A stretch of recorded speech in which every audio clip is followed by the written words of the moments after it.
Le Secours catholique publie son rapport annuel sur l'état de la pauvreté en France en 2022. En Sarthe, environ 8500 personnes sont accompagnées par l'association.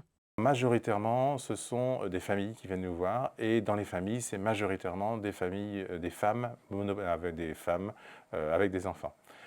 C'est des personnes qui ont entre 25 et 50 ans.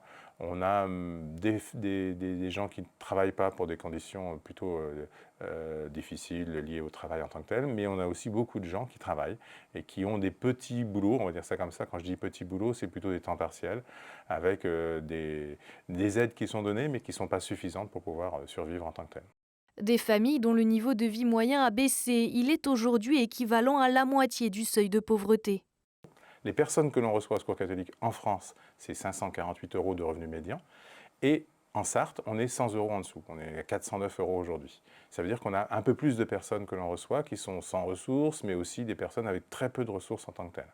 Le Secours catholique a fait son calcul. Une fois les frais fixes absorbés, il ne reste que 5 euros par jour et par personne aux bénéficiaires. Donc les dépenses engagées, c'est le loyer, c'est toutes les choses que vous êtes obligé de pouvoir payer, puisque de toute façon elles sont engagées, comme l'électricité, etc. Et donc on fait le calcul de qu'est-ce qui reste pour pouvoir manger, s'habiller et à la rigueur faire quelques loisirs. Et en fait, on tombe à un niveau de 5 € par jour. 5 € par jour et par personne. Ça veut dire que c'est très très juste, et donc les familles, elles survivent sur ce type de choses-là.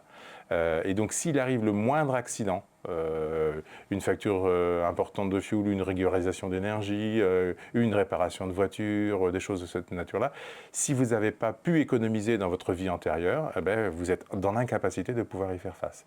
Un chiffre en baisse par rapport à l'avant-crise sanitaire. Il y a 2 ans, le reste à vivre de ces personnes était estimé à près de 6 euros.